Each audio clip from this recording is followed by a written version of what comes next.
30ನೇ ವರ್ಷದ ಅರ್ಥಪೂರ್ಣ ಕಾರ್ಯಕ್ರಮಕ್ಕೆ ನಾವು ಸನ್ನದ್ಧರಾಗಿದ್ದೇವೆ. ನಮ್ಮ ಈ ಸಂಸ್ಥೆ 1996ನೇ ಇಸ್ವಿಯಲ್ಲಿ ನಮ್ಮ ಇಲ್ಲಿಗೆ ಸುಮಾರು ಒಂದು ಅರ್ಧ ಕಿಲೋಮೀಟರ್ ದೂರದಲ್ಲಿರುವಂಥ ಲಕ್ಷ್ಮೀ ಪ್ರಸಾದ್ ಕಟ್ಟಡದಲ್ಲಿ ಕೇವಲ 3,000 ಚದರ ಅಡಿಯ ಒಂದು 300 ಚದರ ಅಡಿಯ ಒಂದು ಸಣ್ಣ ಬಾಡಿಗೆ ಕಟ್ಟಡದಲ್ಲಿ ಕೇವಲ 3 ಲಕ್ಷ ರೂಪಾಯಿ ಮೂಲ ಪಾಲು ಬಂಡವಾಳದೊಂದಿಗೆ 400 ಸದಸ್ಯ ಬಲದೊಂದಿಗೆ ಪ್ರಾರಂಭ ಹೊಂದಿತು. ಪ್ರಾರಂಭಿಕ ಹಂತದಲ್ಲಿ ನಮ್ಮ ಸಂಸ್ಥೆಯನ್ನು ಸ್ಥಾಪಿಸುವಲ್ಲಿ ಕಡ್ತಲ ರವೀಂದ್ರ ನಾಯಕರವರು ನಮ್ಮ ನೇತೃತ್ವ ವಹಿಸಿದರು. ಮತ್ತು 3 ವರ್ಷಗಳ ನಂತರ ಆ ಜವಾಬ್ದಾರಿ ನಮಗೆ ನಮ್ಮ ನಿರ್ದೇಶಕರು ಕೊಟ್ಟರು. ಹೀಗೆ ನಿರಂತರ ಅಭಿವೃದ್ಧಿ ಸಾಧಿಸಿದಂಥ ನಮ್ಮ ಸಂಸ್ಥೆ 2000 ಇಸ್ವಿಯಲ್ಲಿ ಹೊಸ ಶಾಖೆಗಳನ್ನು ಪ್ರಾರಂಭಿಸುವ ಒಂದು ನಿರ್ಣಯಿಸಿ ಅದರಂತೆ ಈಗ ಶಾಖೆಗಳು ಒಟ್ಟು ನಮ್ಮ ಕೇಂದ್ರ ಕಚೇರಿ ಸೇರಿ 8 ಶಾಖೆಗಳನ್ನು ನಾವು ಕಾರ್ಕಳ ತಾಲೂಕು, ಉಡುಪಿ ತಾಲೂಕು, ಹೆಬ್ರಿ ಹಾಗೂ ಕಾಪು ಹೀಗೆ 8 ಶಾಖೆಗಳನ್ನು ಕಾರ್ಕಳದ ಆಯಕಟ್ಟಿನ ಜಾಗದಲ್ಲಿ ನಾವು ಕಾರ್ಯಾರಂಭಿಸಿ ಎಲ್ಲ ಶಾಖೆಗಳು ಅತ್ಯಂತ ಯಶಸ್ವಿಯಾಗಿ ಕಾರ್ಯನಿರ್ವಹಿಸುತ್ತಿದ್ದೇವೆ. ಅದೇ ರೀತಿ 1966ರಲ್ಲಿ ಪ್ರಾರಂಭವಾದಂಥ ನಮ್ಮ ಸಂಸ್ಥೆ 2006ರಲ್ಲಿ ಒಂದು ಮೈಲಿಗಲ್ಲು ಎಂದಂತೆ ನಮ್ಮ ಈ ಕೇಂದ್ರ ಕಚೇರಿ ಕಟ್ಟಡವನ್ನು 17 ಸೆನ್ಸ್ ಜಾಗ ಖರೀದಿಸಿ ನಾವು ಸುಂದರವಾಗಿ ನಿರ್ಮಿಸಿದ್ದು. ಅದು ಕೂಡ ಆ ಕಾಲಘಟ್ಟದಲ್ಲಿ ಸಹಕಾರಿ ವ್ಯವಸ್ಥೆಯಲ್ಲಿ ಕಾರ್ಕಳದ ಮಟ್ಟಿಗೆ ಅದೊಂದು ದಾಖಲೆ ಅಂತ ನಮೂದಿಸಿದರು.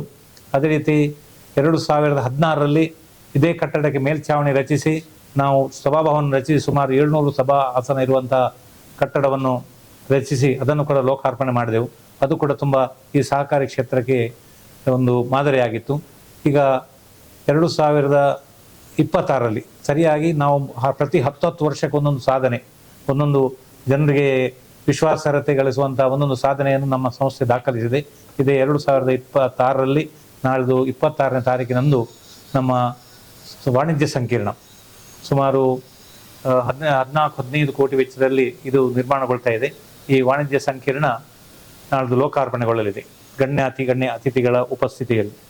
ಅದೇ ರೀತಿ ನಮ್ಮ ಇಂದಿನ ಆರ್ಥಿಕ ಸ್ಥಿತಿಗತಿಯ ಬಗ್ಗೆ ನಾವು ಅವಲೋಕಿಸಿದರೆ ಪ್ರಾರಂಭದಲ್ಲಿ ಕೇವಲ 3 ಲಕ್ಷ ಪಾಲು ಬಂಡವಾಳದೊಂದಿಗೆ ಪ್ರಾರಂಭವಾದ ನಮ್ಮ ಈ ಸಂಸ್ಥೆ ಈಗ ಈ ವರ್ಷದ ಆರ್ಥಿಕ ಅಂತ್ಯಕ್ಕೆ ನಾವು 254 ಕೋಟಿ ಠೇವಣಿ, 4.80 ಕೋಟಿ ಪಾಲು ಬಂಡವಾಳ ಹಾಗೂ ನಮ್ಮ ಠೇವಣಿಯಲ್ಲಿ 211 ಕೋಟಿ ರೂಪಾಯಿ ನಾವು ಸಾಲವಾಗಿ ಹೊರಬಾಕಿ ಸಾಲ ಕೂಡ ಹೊಂದಿರ್ತೇವೆ. ಒಟ್ಟು ನಮ್ಮ ಸಂಸ್ಥೆಯ ದುಡಿಮೆ ಬಂಡವಾಳ 290 ಕೋಟಿ ಹೊಂದಿದೆ.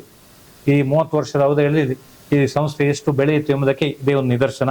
ಅಲ್ಲದೆ ಸಾಧಾರಣ ನಮ್ಮ 1 ವರ್ಷದ ವ್ಯವಹಾರ ಈ ವರ್ಷ ನಾವು ದಾಖಲೆ ಮಟ್ಟದ ಸರ್ವಾಂಗೀಣ ದಾಖಲೆಯನ್ನು ನಾವು ದಾಖಲಿಸಿದ್ದೇವೆ. ವರ್ಷಕ್ಕೆ 1,151 ಕೋಟಿಗೂ ಮೀರಿ ವಾರ್ಷಿಕ ವ್ಯವಹಾರ ನಡೆಸಿ ಈ ವರ್ಷ ನಮ್ಮ 1,000 ದಾಟಿದಂಥ ಹೊಸ ದಾಖಲೆಯನ್ನು ಕೂಡ ಮಾಡಿದ್ದೇವೆ. ಅದೇ ರೀತಿ ಕಳೆದ ಆರ್ಥಿಕ ವರ್ಷದಲ್ಲಿ 5.02 ಕೋಟಿ ಲಾಭವನ್ನು ಕೂಡ ನಿವ್ವಳ ಲಾಭ ನಮ್ಮ ಸಂಸ್ಥೆ ಗಳಿಸಿದೆ. ಇದೆಲ್ಲ ಉತ್ತಮ ಫಲಿತಾಂಶದ ಲಕ್ಷಣಗಳು. ಅದೇ ರೀತಿ ನಮ್ಮ ಸಂಸ್ಥೆ ಆರ್ಥಿಕ ನಮ್ಮ ವ್ಯವಹಾರದಲ್ಲಿ ನಮ್ಮ ಲೆಕ್ಕ ಪರಿಶೋಧನೆಯಲ್ಲಿ ಕೂಡ ನಾವು ಪ್ರತಿ ವರ್ಷ ಎ ವರ್ಗದ ಗೌರವಕ್ಕೆ ಪಾತ್ರರಾಗ್ತಾ ಇದ್ದೇವೆ. ಅದು ಕೂಡ ನಮ್ಮ ಸಂಸ್ಥೆಯ ಆರ್ಥಿಕ ಸ್ಥಿರತೆಯ ಬಗ್ಗೆ ಒಂದು ನಿದರ್ಶನ. ಅದೇ ರೀತಿ ನಾವು ಸದಸ್ಯರಿಗೆ ಅವರ ವಿನಿಯೋಗಿಸಿದ ಪಾಲು ಬಂಡವಾಳ ಕೂಡ ಸೂಕ್ತವಾದ ಡಿವಿಡೆಂಡ್ ನೀಡುವುದರೊಂದಿಗೆ ಪಾಲು ಮುನಾಫೆ ನೀಡುವುದರೊಂದಿಗೆ ಅವರಿಗೆ ಕೂಡ ಅವರ ಪಾಲು ಬಂಡವಾಳಕ್ಕೆ ಸರಿಯಾದ ಡಿವಿಡೆಂಡ್ ನೀಡ್ತಾ ಇದ್ದೇವೆ. ಅದು ಕೂಡ ನಾವು 15% 25% ನೀಡ್ತಾ ಇದ್ದೇವೆ. ಪ್ರತಿ ವರ್ಷ ವ್ಯತ್ಯಾಸ ಆಗ್ತದೆ, ನೀಡ್ತಾ ಇದ್ದೇವೆ. ಅದೇ ರೀತಿ ನಾವು ಕೇವಲ ಆರ್ಥಿಕ ವ್ಯವಹಾರಕ್ಕೆ ಸೀಮಿತ ಇರದೆ ನಾವು ಸಮಾಜಮುಖಿಯಾದ ಹಲವಾರು ಕಾರ್ಯಕ್ರಮಗಳು ನಡೆಸಿದ್ದೇವೆ. ಮುಖ್ಯವಾಗಿ ಶಿಕ್ಷಣ ಮತ್ತು ಆರೋಗ್ಯಕ್ಕೆ ನಮ್ಮ ಕಾರ್ಯಕ್ರಮ ಜಾಸ್ತಿ ಇರ್ತದೆ. ಯಾಕೆಂದರೆ ನಿಜವಾಗಿ ಅದು 2 ನಮ್ಮ ಸಮಾಜದ ಕಣ್ಣುಗಳು.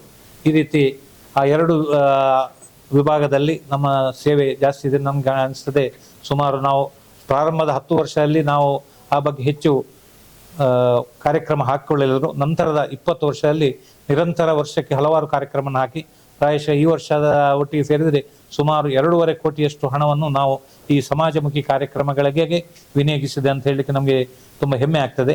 ಈ ರೀತಿ ಸಹಕಾರಿ ಕ್ಷೇತ್ರದಲ್ಲಿ ವಿವಿಧ ಸೇವೆಗಳನ್ನು ಸಮಾಜಮುಖಿ ಕಾರ್ಯಕ್ರಮಗಳನ್ನು ಮಾಡ್ತಾ ಹೋಗೋದ್ರಿಂದಾಗಿ ಜನರು ನಮ್ಮನ್ನು ಸ್ವೀಕರಿಸಿದ್ದಾರೆ ಮತ್ತು ನಮ್ಮ ಸಿಬ್ಬಂದಿಗಳ ತುಂಬ ನಗುಮುಖದ ಸೇವೆ ಮತ್ತು ಶೀಘ್ರ ಸೇವೆ. ಅದೇ ರೀತಿ ನಾವೆಲ್ಲ ಆಧುನಿಕ ತಂತ್ರಜ್ಞಾನವನ್ನು ಎಲ್ಲ ಹಂತಗಳಲ್ಲಿ ಬಳಸಿಕೊಂಡು ಗ್ರಾಹಕರಿಗೆ ಅತಿ ಶೀಘ್ರವಾದ ಸೇವೆ ಮತ್ತು ಅವರಿಗೆ ಸೌಲಭ್ಯ ನೀಡುವಲ್ಲಿ ನಮ್ಮ ಸಿಬ್ಬಂದಿ ವರ್ಗದವರ ಶ್ರಮ ಕೂಡ ತುಂಬ ಮಹತ್ವದಾಗಿದೆ. ಹೀಗೆ ನಿರಂತರ ಅಭಿವೃದ್ಧಿ ಸಾಧಿಸ್ತಾ ಬಹುಶಃ ಈ ಅವಧಿಯಲ್ಲಿ ನಾವು ಸರ್ಕಾರ ಅಥವಾ ಸಹಕಾರಿ ಇಲಾಖೆಯಿಂದ ಕೂಡ ತುಂಬ ಪ್ರಶಂಸೆಗೆ ಪಾತ್ರರಾಗಿದ್ದೇವೆ. ಈ ದೃಷ್ಟಿಯಲ್ಲಿ ನಾವು ಹೇಳುವುದಾದರೆ ನಮ್ಮ ಸೊಸೈಟಿಗೆ 5 ವರ್ಷಗಳ ನಿರಂತರ ಇರ್ಬೋದು, 5 ಬಾರಿ ರಾಜ್ಯ ಮಟ್ಟದ ಅತ್ಯುತ್ತಮ ಕ್ರೆಡಿಟ್ ಕೋಆಪರೇಟಿವ್ ಸೊಸೈಟಿ, ಅದೇ ರೀತಿ ಜಿಲ್ಲಾ ಕೇಂದ್ರ ಸಹಕಾರಿ ಬ್ಯಾಂಕಿಂದ ಬಹುಶಃ ನಿರಂತರವಾಗಿ ಸಾಧನಶೀಲ ಪ್ರಗತಿ ಪರ ಸೊಸೈಟಿ ಅಂತೇಳಿ ಕೂಡ ಗೌರವ ನಮಗೆ ಪ್ರಾಪ್ತವಾಗ್ತದೆ. ಅದೇ ರೀತಿ ನಮಗೆ ರಾಜ್ಯ ಮಟ್ಟದಲ್ಲಿ ಉತ್ತಮ ಸಹಕಾರಿ ಪ್ರಶಸ್ತಿ, ಅದೇ ರೀತಿ ಈ ಬಾರಿ ಸಹಕಾರ ರತ್ನ ಪ್ರಶಸ್ತಿ, ಇದು ಸಹಕಾರ ರತ್ನ ಪ್ರಶಸ್ತಿ ಸಹಕಾರಿ ಕ್ಷೇತ್ರದಲ್ಲಿ ಅತ್ಯುನ್ನತ ಪ್ರಶಸ್ತಿ, ಅದು ಕೂಡ ಈ ಸರ್ತಿ ಮುಖ್ಯಮಂತ್ರಿಗಳ ಉಪಸ್ಥಿತಿಯಲ್ಲಿ ನಮಗೆ ಸ್ವೀಕರಿಸುವಂಥ ಭಾಗ್ಯ ಸಿಕ್ಕಿದೆ. ಈ ದೃಷ್ಟಿಯಲ್ಲಿ ನಮ್ಮ ಇಲಾಖಾ ವತಿಯಿಂದಲೂ ನಾವು ವಿವಿಧ ರೀತಿಯ ಪ್ರಶಂಸೆಗೆ ಮತ್ತು ಗುರುತಿಸಲ್ಪಟ್ಟಿದ್ದೇವೆ ಅಂತ ಹೇಳಲಿಕ್ಕೆ ತುಂಬ ಸಂತೋಷ ಪಡ್ತೇವೆ. ಅದೇ ರೀತಿ ಇದೆಲ್ಲಕ್ಕೂ ಪೂರಕವಾಗಿ ನಮ್ಮ ಎಲ್ಲ ಕಟ್ಟಡಗಳು ಬಹುಶಃ ನಮ್ಮ ಯಾವುದೇ ರೀತಿ ನಮ್ಮ ಹೊರ ಬ್ಯಾಂಕ್ಗಳಿಂದ ಸಾಲ ಪಡೆಯದೆ ಅಥವಾ ನಮ್ಮ ವ್ಯವಹಾರದ ಹಣವನ್ನು ಉಪಯೋಗಿಸದೆ ನಮ್ಮ ಲಾಭಾಂಶದಲ್ಲಿ ಬಂದಂಥ ಕಟ್ಟಡ ನಿಧಿಯಿಂದಲೇ ಸಂಗ್ರಹಿಸಿಟ್ಟ ಹಣದಲ್ಲಿ ನಮ್ಮ ಕಟ್ಟಡಗಳು ಆಗಿವೆ. ನಾವು ಯಾವುದೇ ರೀತಿಯಲ್ಲಿ ಬೇರೆಯವರನ್ನು ಸಾಲ ಪಡೆದುಕೊಂಡು ಮಾಡಲಿಲ್ಲ. ಇದು ಕೂಡ ಒಂದು ಸಹಕಾರಿ ವ್ಯವಸ್ಥೆಯಲ್ಲಿ ಇದು ಸಾಧ್ಯ ಎಂಬುದು ನಮಗೆ ಜನರಿಗೆ ತಿಳಿಪಡಿಸಲಿಕ್ಕೆ ತುಂಬ ಸಂತೋಷ ಆಗ್ತದೆ. ಅದೇ ರೀತಿ ಈ ಒಂದು ಕಾರ್ಯಕ್ರಮಕ್ಕೆ, ಈ ಒಂದು ನಮ್ಮ ನೂತನ ವಾಣಿಜ್ಯ ಸಂಕಿರಣಕ್ಕೆ ಸಹಕಾರ ಸಿಂಧೂರ ಅಂತೇಳಿ ನಾವು ನಾಮಾಂಕಿತ ಮಾಡಿದ್ದೇವೆ. ಇದರಲ್ಲಿ ಕೂಡ ಒಂದು ಅರ್ಥ ಉಂಟು. ಯಾಕೆಂದರೆ ಒಂದು ಸಹಕಾರಿ ವ್ಯವಸ್ಥೆಯನ್ನು ತುಂಬ ಅಚ್ಚುಕಟ್ಟಾಗಿ ನಿಸ್ವಾರ್ಥ ಸೇವೆಯನ್ನು ಮಾಡಿದರೆ ಇದು ಒಂದು ಗೌರವಕ್ಕೆ ಪ್ರಾಪ್ತ ಆಗ್ತದೆ. ಅಂದರೆ ಸಿಂಧೂರ ಅಂದರೆ ತಿಲಕ ಅಂಥೇಳಿ ಅದರ ಅರ್ಥ ನಮಗೆ ತಿಳಿದ ಮಟ್ಟಿಗೆ ಇವತ್ತು ಇದು ಸಹಕಾರಿ ಕ್ಷೇತ್ರಕ್ಕೊಂದು ತಿಲಕ ಅಂಥೇಳಿ ನಾವು ಭಾವಿಸ್ತಾ ಇದ್ದೇವೆ. ಈ ದೃಷ್ಟಿಯಲ್ಲಿ ನಾವು ಅದನ್ನು ಇಟ್ಟಿದ್ದೇವೆ. ಅದೇ ರೀತಿ ಇನ್ನೊಂದು ವಿಶೇಷ ಅಂದರೆ ಈ ಇಡೀ ನಮ್ಮ ಕಟ್ಟಡ ಈಗಾಗಲೇ ಸುಮಾರು 97% ಬಾಡಿಗೆಗೆ ಕೊಟ್ಟಾಗಿದೆ. ಅದೆಲ್ಲ ಸಂಬಂಧಪಟ್ಟ ಒಪ್ಪಂದಗಳಾಗಿವೆ. ಇದು ಬಹುಶಃ ನಮ್ಮ ಮುಂದಿನ ಮೇ ಅಥವಾ ಜೂನ್ ಪ್ರಥಮ ತಿಂಗಳಲ್ಲಿ ಎಲ್ಲ ಉದ್ಯಮಗಳು ಕಾರ್ಯನಿರ್ವಹಿಸಲಿದೆ. ಅದರಲ್ಲಿ ಮುಖ್ಯವಾಗಿ ನಮ್ಮ ಕರ್ನಾಟಕದಲ್ಲಿ ದೊಡ್ಡ ಮಾಲ್ ವಿಶಾಲ್ ಮೆಗಾ ಮಾರ್ಟ್, ಅದು ಪ್ರಥಮ ಬಾರಿ ಈಗ ಉಡುಪಿಯಲ್ಲಿ ಜಿಲ್ಲಾ ಮಟ್ಟದಲ್ಲಿ ಒಂದೇ ಇರುವುದು. ಈಗ ನಮ್ಮ ಉಡುಪಿಯಿಂದ ನಮ್ಮ ಕಾರ್ಕಳದಲ್ಲಿ ಕೂಡ ಬರ್ತಾ ಇದೆ ಅಂತ ಹೇಳಿಕ್ಕೆ ತುಂಬ ಸಂತೋಷ. ಅದೇ ರೀತಿ ನಮ್ಮ ಉಭಯ ಜಿಲ್ಲೆಗಳಲ್ಲಿ ಅತ್ಯಂತ ಜನಪ್ರಿಯವಾದಂಥ ಭಾರತ್ ಸಿನಿಮಾಸ್, ಇದು ಕೂಡ ನಮ್ಮ ಕಟ್ಟಡಕ್ಕೆ ಬರ್ತಾ ಉಂಟು. ಅದೇ ರೀತಿ ಹೊಸ ಉದ್ಯಮಿ ಒಬ್ಬರು ಯುವ ಉದ್ಯಮಿಯವರು ಇಲ್ಲಿ ಆಧುನಿಕ ತಂತ್ರಜ್ಞಾನ ಅಥವಾ ಆಧುನಿಕ ವ್ಯವಸ್ಥೆಗಳೊಂದಿಗೆ ಜನರಿಗೆ ಬೇಕಾಗುವಂತಹ ಡಿಜಿಟಲ್ ಸೌಲಭ್ಯಗಳಂಥ ಎಲೆಕ್ಟ್ರಾನಿಕ್ಸ್ ಶಾಪ್, ಅದೇ ರೀತಿ ಅದರೊಂದಿಗೆ ಫರ್ನಿಚರ್, ಹೀಗೆ ಫರ್ನಿಚರ್ ಶೋರೂಮ್, ಈ ರೀತಿ ಇದು ಕೂಡ ಕಾರ್ಕಳಕ್ಕೆ ಭಾರಿ ಅಪರೂಪವಾದದ್ದು. ಈ ದೃಷ್ಟಿಯಲ್ಲಿ ನಾವು ನೋಡಿದ ನಮಗೊಂದು ಕಲ್ಪನೆ ಇತ್ತು.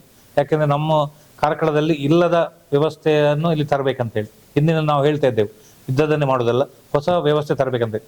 ಈ ದೃಷ್ಟಿಯಲ್ಲಿ ನಮ್ಮಲ್ಲಿ ಬರುವಂಥ 3 ಉದ್ಯಮಗಳು ಕೂಡ ಕಾರ್ಕಳಕ್ಕೆ ಹೊಸ ರೂಪವನ್ನು ಕೊಡುವಂಥದ್ದು ಹೊಸದು. ಇದು ಕಾರ್ಕಳದ ಜನರ ಆಶೆ ಅಥವಾ ಆಕಾಂಕ್ಷೆಗಳನ್ನು ಪೂರೈಸುವ ಸಂಸ್ಥೆಗಳಾಗಿದೆ ಎಂದು ನಾವು ಭಾವಿಸ್ತಿದ್ದೇವೆ. ಅದೇ ರೀತಿ ನಮ್ಮೆಲ್ಲ ಈ ಯಶಸ್ಸು ಅಥವಾ ಪ್ರಗತಿಯನ್ನು ಸರಿಯಾಗಿ ಜನರಿಗೆ ಮುಟ್ಟಿಸುವಲ್ಲಿ ನಮ್ಮ ಮಾಧ್ಯಮ ವರ್ಗದವರು ತುಂಬ ನಮಗೆ ಸಹಕಾರ ಕೊಟ್ಟಿದ್ದಾರೆ. ನಿಮ್ಮ ಸಹಕಾರವನ್ನು ನಾವು ಮರೆಯಲು ಸಾಧ್ಯ ಇಲ್ಲ. ನಿಮಗೂ ಈ ಸಂದರ್ಭದಲ್ಲಿ ಕೃತಜ್ಞತೆ ಅರ್ಪಿಸುತ್ತಾ, ಅದೇ ರೀತಿ ನಾಳೆ ಬರುವಂಥ ಆದಿತ್ಯವಾರ ನಡೆಯುವಂಥ ಈ ಲೋಕಾರ್ಪಣಾ ಕಾರ್ಯಕ್ರಮ ಮತ್ತು ತ್ರಿಂಶತಿ ಸಂಭ್ರಮ, ಈ ಕಾರ್ಯಕ್ರಮ ಕೂಡ ನಾವು ಕಾರ್ಕಳ ತಾಲೂಕಿನಾದ್ಯಂತ ತುಂಬ ಅಂದರೆ ಹೇಳುವುದಾದರೆ 9,000ಕ್ಕೂ ಮೇರು ಆಮಂತ್ರಣ ಪತ್ರಗಳನ್ನು ನಾವು ಹಂಚಿದ್ದೇವೆ. ನಮ್ಮ ನಿರೀಕ್ಷೆ ಪ್ರಕಾರ 6,000 ರಿಂದ 7,000 ಜನ ಸೇರ್ಬೋದು. ಅವರಿಗೆಲ್ಲರಿಗೂ ಊಟೋಪಚಾರದ ವ್ಯವಸ್ಥೆ, ವಾಹನ ನಿಲುಗಡೆ ವ್ಯವಸ್ಥೆ ಎಲ್ಲವನ್ನು ತುಂಬ ಅಚ್ಚುಕಟ್ಟಾಗಿ ಮಾಡುವಂಥ ಎಲ್ಲ ಪೂರ್ವ ಸಿದ್ಧತೆಗಳು ನಮ್ಮಲ್ಲಿ ಆಗಿವೆ. ಈ ದೃಷ್ಟಿಯಲ್ಲಿ ಕಾರ್ಕಳದಲ್ಲಿ ಒಂದು ಸಹಕಾರಿ ಹಬ್ಬ ಅಥವಾ ಸಹಕಾರಿ ಕ್ಷೇತ್ರದೊಂದು ಐತಿಹಾಸಿಕ ಕಾರ್ಯಕ್ರಮ ನಾಳೆ ಜರುಗುತ್ತೆ ಅಂತ ಪೂರ್ಣ ವಿಶ್ವಾಸ ನಮಗಿದೆ. ಅದೇ ರೀತಿ ಕಾರ್ಯಕ್ರಮದಲ್ಲಿ ಗಣ್ಯ ಅತಿಥಿಗಳು, ಮುಖ್ಯವಾಗಿ ನಮ್ಮ ಆಮಂತ್ರಣ ಪತ್ರಿಕೆಯಲ್ಲಿ ನಮ್ಮ ಸಮಾಜದ ಗುರುಗಳಾದಂಥ ಕೈವಲ್ಯ ಮಠಾಧೀಶರ ಹೆಸರಿಲ್ಲ. ಕಾರಣಾಂತರದಿಂದ ಅವರು ನಮ್ಮ ಉಡುಪಿಯಲ್ಲಿ ಮೊಕ್ಕಮಿಗೆ ಬಂದಿದ್ದರಿಂದ ಅವರು ನಿನ್ನೆ ಕೇಳಿಕೊಂಡಾಗ ಒಪ್ಪಿಕೊಂಡಿದ್ದಾರೆ. ನಮ್ಮ ಸ್ವಾಮೀಜಿಯವರು, ಅದೇ ರೀತಿ ಪೇಜಾವರ ಗುರು ಸ್ವಾಮೀಜಿಯವರು, ಅದೇ ರೀತಿ ಧರ್ಮಸ್ಥಳ ವೀರೇಂದ್ರ ಹೆಗಡೆಯವರು ಹಾಗೂ ನಮ್ಮ ಆಮಂತ್ರಣ ವಿವಿಧ ಮತ್ತು ನಮ್ಮ ಸಹಕಾರಿ ಕ್ಷೇತ್ರದ ನಮ್ಮ ನೇತಾರರು, ನಮ್ಮ ನಾಯಕರು ಹಾಗೂ ನಮ್ಮ ಮಾರ್ಗದರ್ಶಕರಾದಂಥ ಡಾಕ್ಟರ್ ಎಂ.ಎನ್. ರಾಜೇಂದ್ರ ಕುಮಾರ್ ಮತ್ತು ಇತರ ಹಲವಾರು ಅತಿಥಿಗಳು ಈ ಕಾರ್ಯಕ್ರಮದಲ್ಲಿ ಭಾಗವಹಿಸುತ್ತಿರುವುದು ನಮ್ಮ ಈ ಸಮಾರಂಭದ ತೂಕ, ಗೌರವ, ಘನಸ್ಥಿತಿಯನ್ನು ಹೆಚ್ಚಿಸಿದೆ. ಈ ದೃಷ್ಟಿಯಲ್ಲಿ ನಾಳೆ ದಿನ ಕಾರ್ಯಕ್ರಮ ಯಶಸ್ವಿಯಾಗಲಿ ನಿಮ್ಮೆಲ್ಲರ ಸಹಕಾರವನ್ನು ಕೂಡ ನಾವು ಕೇಳ್ತಾ ಇದ್ದೇವೆ. ಅದೇ ರೀತಿ ಈ ಕಾರ್ಯಕ್ರಮದಲ್ಲಿ ನಮ್ಮ ಜಿಲ್ಲೆಯ ಉಸ್ತುವಾರಿ ಸಚಿವೆ ಶ್ರೀಮತಿ ಲಕ್ಷ್ಮೀ ಹೆಬ್ಬಾಳ್ಕರ್ ಕೂಡ ಭಾಗವಹಿಸ್ತೇನೆ ಅಂತೇಳಿ ಅತಿಥಿಯಾಗಿ ಬರಲಿಕ್ಕೆ ಒಪ್ಪಿಕೊಂಡಿದ್ದಾರೆ. ಇದು ಕೂಡ ತುಂಬ ಸಂತೋಷ ವಿಷಯ. ಅದೇ ರೀತಿ ನಮ್ಮ ಇಲಾಖಾ ವರಿಷ್ಠರು, ಅದೇ ರೀತಿ ವಿವಿಧ ಕ್ಷೇತ್ರದ ಗಣ್ಯಮಾನ್ಯರು ಹಾಗೂ ನಮ್ಮ ಜನಪ್ರತಿನಿಧಿಗಳಾದಂತಹ ಶಾಸಕರಾದಂಥ ನಮ್ಮ ಈ ಸಂಸ್ಥೆಯ ಒಬ್ಬ ಹಿತೈಷಿ ಶ್ರೀಯುತ ಸುನಿಲ್ ಕುಮಾರ್ ಹಾಗೂ ನಮ್ಮ ಕ್ರಿಯಾಶೀಲ ಸಂಸ್ಥರಾದಂತಹ ಶ್ರೀ ಕೋಟ ಶ್ರೀನಿವಾಸ ಪೂಜಾರಿ ಅವರು ಕೂಡ ಈ ಕಾರ್ಯಕ್ರಮದಲ್ಲಿ ಅತಿಥಿಗಳಾಗಿ ಭಾಗವಹಿಸಲಿದ್ದಾರೆ. ಸಂತೋಷ ವಿಷಯ. ಅದೇ ರೀತಿ ನಮ್ಮ ಕಾರ್ಕಳದ ಒಬ್ಬ ಸಮಾಜ ಸೇವಕರು, ಒಳ್ಳೆಯ ಸಾರ್ವಜನಿಕ ಕಾರ್ಯಕರ್ತರಾದಂಥ ಶ್ರೀ ಮುನಿಯಾಲು ಉದಯ್ ಕುಮಾರ್ ಶೆಟ್ಟಿ ಅವರು, ಹಾಗೆ ಇಂತಹ ಗಣ್ಯ ಅತಿಥಿಗಳು, ಅದೇ ರೀತಿ ಇನ್ನಿತರ ಹಲವಾರು ಅತಿಥಿಗಳಿದ್ದಾರೆ. ಅದೇ ರೀತಿ ನಮ್ಮ ಸಹಕಾರಿ ಯೂನಿಯನ್ ಅಧ್ಯಕ್ಷರಾದ ಜಯಕರ್ ಶೆಟ್ಟಿ ಅವರು ಹಾಗೂ ನಮ್ಮ IAS ಅಧಿಕಾರಿ ಶ್ರೀಯುತ ಸದಾಶಿವಗಳು ಹಾಗೂ ನಮ್ಮ ಹಿರಿಯ ಕೈಗಾರಿಕೆ ಅಧಿಕಾರಿಗಳಾದ ಗೋಕುಲ್ದಾಸ್ ನಾಯ್ಕ್, ಹೀಗೆ ಹೆಚ್ಚಿನ ಎಲ್ಲ ಗಣ್ಯರು ಈ ಕಾರ್ಯಕ್ರಮದಲ್ಲಿ ಭಾಗವಹಿಸುತ್ತಿರುವುದು ನಮಗೆ ಸಂತೋಷ ಇದೆ. ಅದರೊಟ್ಟಿಗೆ ಇದಕ್ಕೆ ಅತ್ಯುತ್ತಮವಾದ ಸಾಂಸ್ಕೃತಿಕ ಕಾರ್ಯಕ್ರಮವನ್ನು, ಸಂಸ್ಕಾರಯುತವಾದ ಸಾಂಸ್ಕೃತಿಕ ಕಾರ್ಯಕ್ರಮ ಅಳವಡಿಸಬೇಕಂತ ಹೇಳಿ ನಮ್ಮ ಸಂಸ್ಥೆ ಹಿಂದಿನಿಂದಲೂ ಕಲಾವಿದರಿಗೆ, ಕಲಾ ಸಂಸ್ಥೆಗಳಿಗೆ ನಾವು ನೆರವು ನೀಡ್ತಾ ಬಂದವರು. ಅದೇ ರೀತಿ ಈ ಸಾರಿ ಕೂಡ ನಮ್ಮ ಜಿಲ್ಲೆಯ ಜನಪ್ರಿಯ ಗಾಯಕ, ತುಳುನಾಡ ಗಾನಗಂಧರ್ವ ಅಂತ ಬಿರುದಾಂಕಿತವಾದಂತಹ ಕನ್ನಡ ಕಲರ್ಸ್ ಖ್ಯಾತಿಯ ಪುತ್ತೂರು ಶ್ರೀ ಜಗದೀಶ್ ಆಚಾರ್ಯರಿಂದ ಸುಮಾರು 2.5 ಗಂಟೆ ಕಾಲದ ಸಂಗೀತ ಗಾನ ಸಂಭ್ರಮ. ಅದೇ ರೀತಿ ಮಧ್ಯಾಹ್ನ 3 ಗಂಟೆಯ ನಂತರ ದಕ್ಷಿಣದ ತೆಂಕು ಮತ್ತು ಬಡಗು ತಿಟ್ಟಿನ ಖ್ಯಾತ ಕಲಾವಿದರ, ಆಯ್ದ ಕಲಾವಿದರ ಕೂಡುವಿಕೆಯಲ್ಲಿ ಕೃಷ್ಣಾರ್ಜುನ ಸುಧರ್ಮಾರ್ಜುನ ಅನ್ನೋ ಸಾಂಸ್ಕೃತಿಕ ಕಾರ್ಯಕ್ರಮ. ಅದೇ ರೀತಿ ನಮ್ಮ ಈಗ ವಿಚಾರಣೆ ಬೆಳಿಗ್ಗೆ 8:30 ಕಾರ್ಯಕ್ರಮ ಪ್ರಾರಂಭ ಆದರೆ ರಾತ್ರಿ 8:30 ಗಂಟೆ ನಿರಂತರ 12 ಗಂಟೆ ತನಕ ಜನ ಬಂದು ಹೋಗ್ಲಿಕ್ಕೆ ಅಥವಾ ಈ ಕಾರ್ಯಕ್ರಮ ನಿರಂತರವಾಗಿರ್ತದೆ. ಊಟೋಪಚಾರ ಸತ್ಕಾರ ವ್ಯವಸ್ಥೆ ಕೂಡ ವ್ಯವಸ್ಥಿತವಾಗಿ ಮಾಡುವಂಥ ಒಂದು ವಿಚಾರ ನಾವು ನಿರ್ಣಯಕ್ಕೆ ಬಂದಿದ್ದೇವೆ. ಈ ದೃಷ್ಟಿಯಲ್ಲಿ ನಿಮ್ಮೆಲ್ಲರ ಸಹಕಾರವನ್ನು ಕೇಳ್ತಾ ಇದ್ದೇವೆ.